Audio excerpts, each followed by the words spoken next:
The morning sunlight spilled across my kitchen, glinting off the silver rim of my coffee mug. I sipped slowly, savoring the warmth as I scrolled through my phone, expecting the usual flood of birthday messages. There were a few from friends, a couple of LinkedIn notifications, but nothing from them. Not a single happy birthday from mom or dad.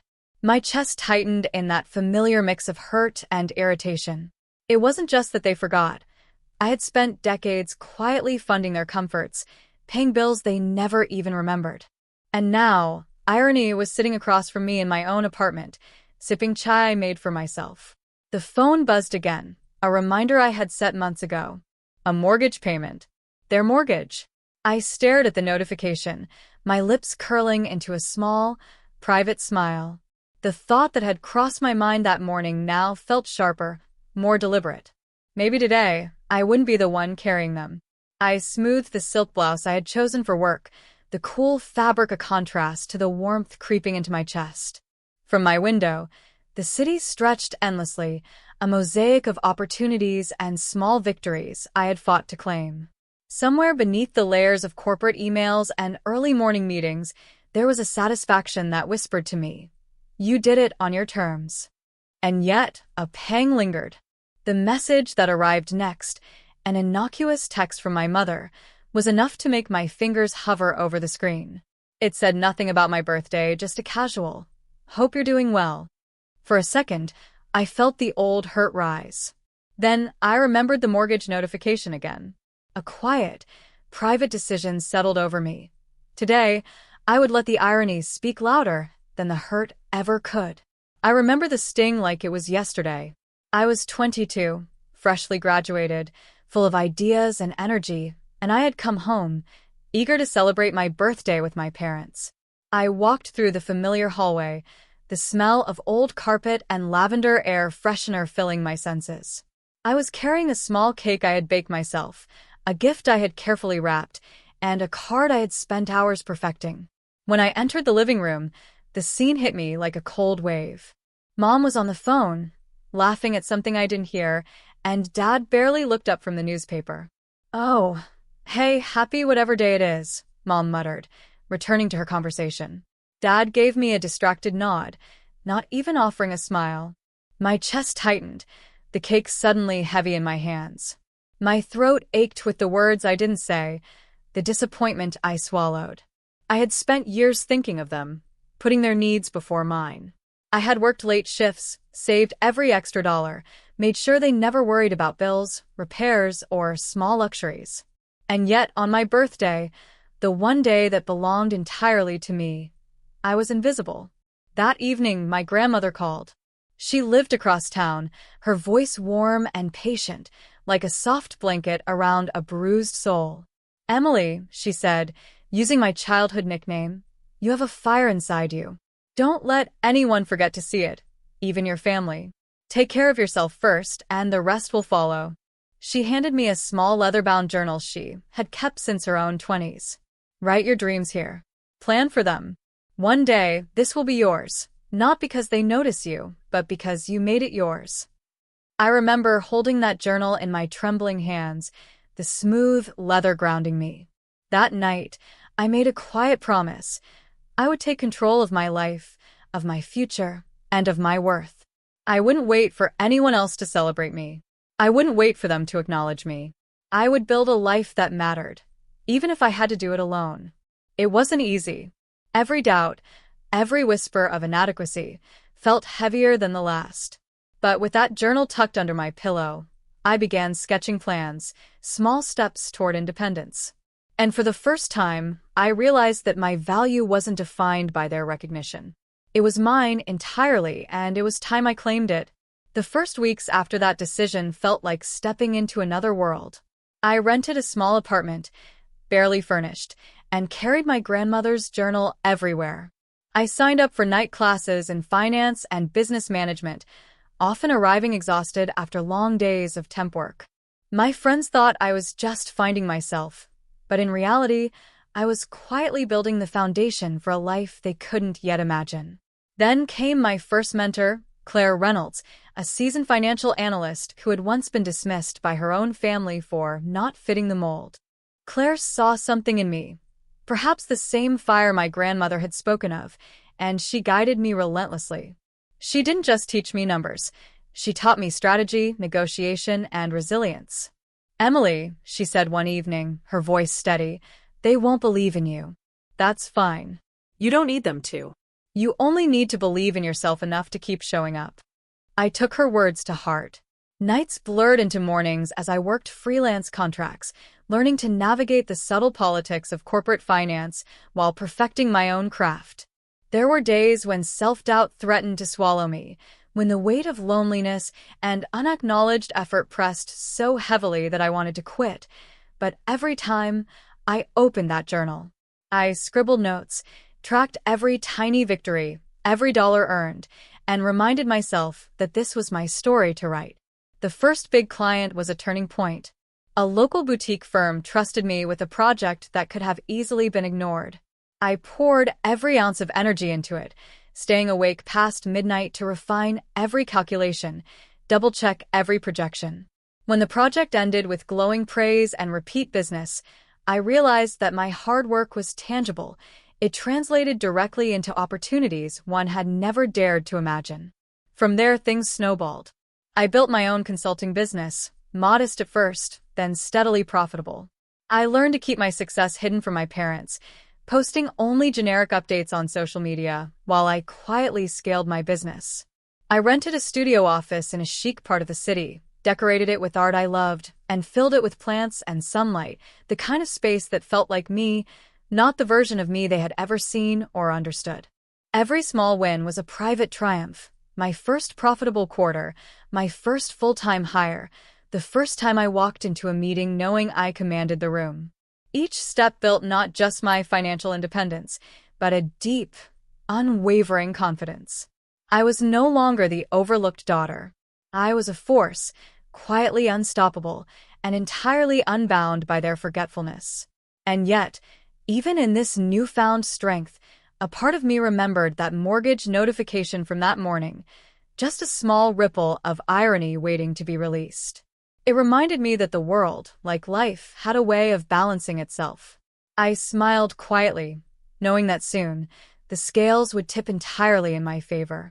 It was a Friday morning when they arrived, my parents, completely unaware that the Emily they had forgotten was now the Emily they didn't recognize. I had invited them under the guise of a casual lunch, a little family catch-up, nothing more.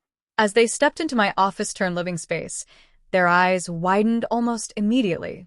The room was a reflection of everything I had built, large windows letting in the morning light, abstract art that I had collected over the years, a desk clutter-free except for a sleek laptop and a stack of financial reports.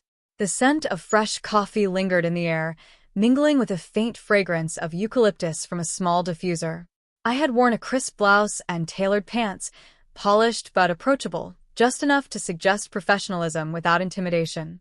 "Emily," my mother's voice wavered, a mix of confusion and something like disbelief.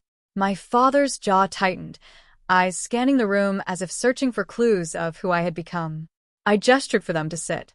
"Make yourselves comfortable," I said, my voice calm, measured, but carrying an unmistakable authority. "I thought we could have lunch here." They sat, cautiously, shuffling uneasily in chairs that had been chosen not for comfort, but for their understated elegance. I poured coffee into delicate cups, noting every hesitation in their body language. They didn't know what to expect. Neither did I, really, but I had prepared myself for the moment I would finally tell the truth. After a pause, I spoke. "You probably expected me to be struggling, still trying to figure things out. Maybe even still living paycheck to paycheck." I let the words linger. Their silence encouraged me. "The truth," I continued, "is quite different." I tapped a few keys on my laptop, and a spreadsheet appeared on the large screen behind me. Charts, figures, investments, all meticulously tracked. I own my own company now. I've been running it for several years.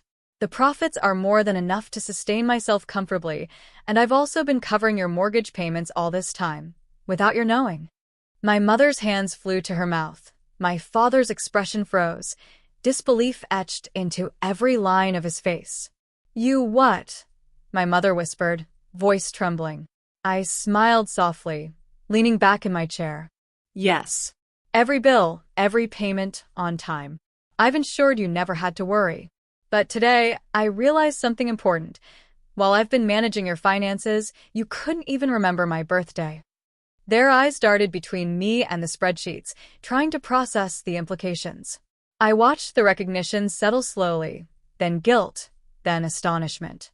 They were silent, unable to form the words that might apologize, to bridge the years of neglect they had caused. Every choice I've made, every risk I've taken, has been for me. But part of that journey, I added, my voice steady, was learning that I didn't need your validation to know my worth. And I've succeeded in that, on my own terms. I let the room breathe for a moment, letting them absorb the scope of everything I had accomplished. The subtle shift was tangible. Power had moved from them to me, a quiet but undeniable realignment. For the first time, they saw me fully.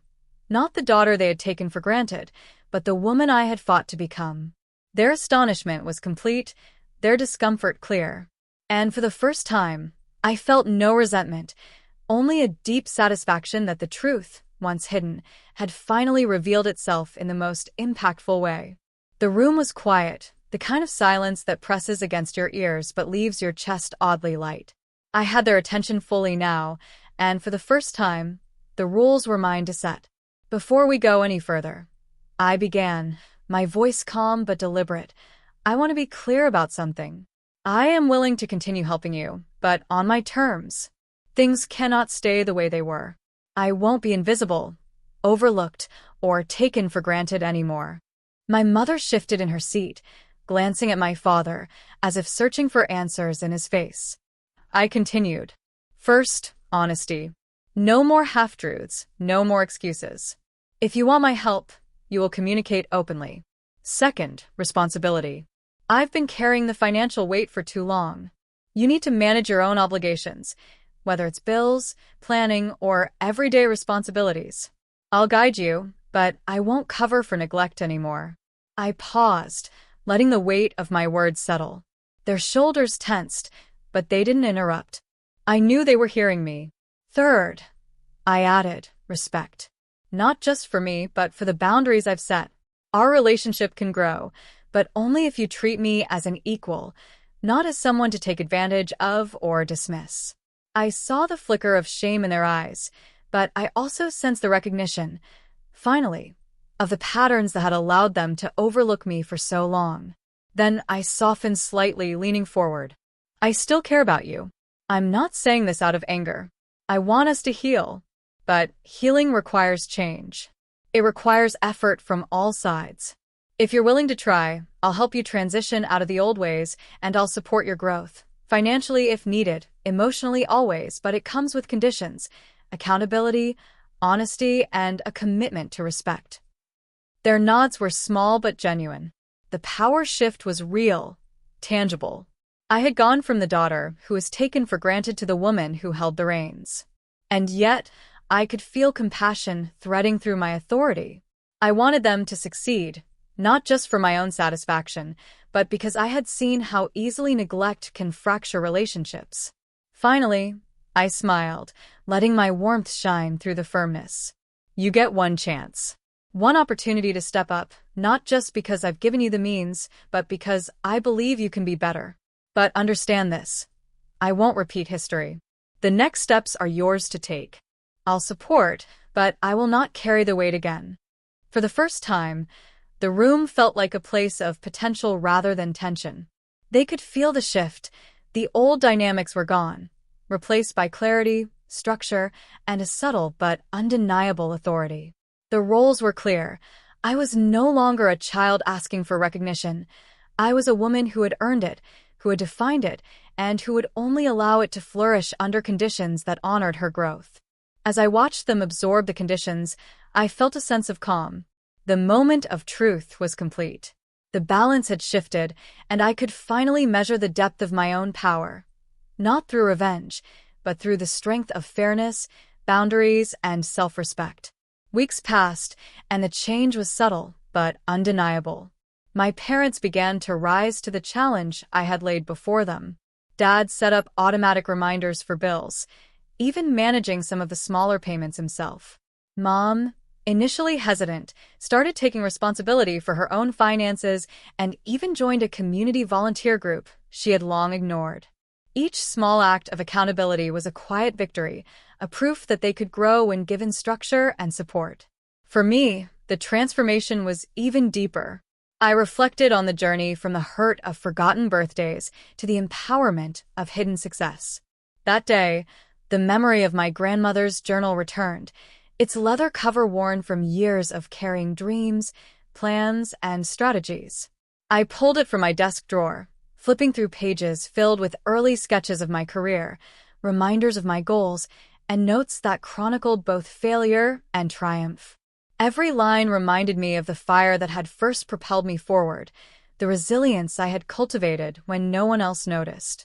Sitting in my office, surrounded by sunlight and the plants I had nurtured alongside my career, I realized something vital. Strength isn't just in achieving success, it's in understanding your worth and protecting it. I had built a life where my accomplishments could not be ignored, a life where I could choose both compassion and firmness, independence and connection. Later that evening, I called Mom. There was a pause, a hint of nervousness in her voice, but also gratitude. "Emily," she said softly, "thank you for showing us the way. We're trying really." I smiled, letting the warmth fill me without weakening my resolve. "I know you are," I said. "Just remember, the rest is up to you." As I hung up, I looked at the journal once more. The fire that had once burned quietly in the pages had grown into a flame that now illuminated every corner of my life. I had learned that recognition from others was fleeting, but self-respect was permanent. And in that moment, I felt a quiet, unshakable peace, a blend of power, grace, and independence that no oversight, no forgotten birthday, could ever take away. I set the journal down, letting it close softly, and whispered to myself, I don't need anyone to remember me to know my worth. And just like that, the woman who had once been overlooked became the one who defined her own legacy.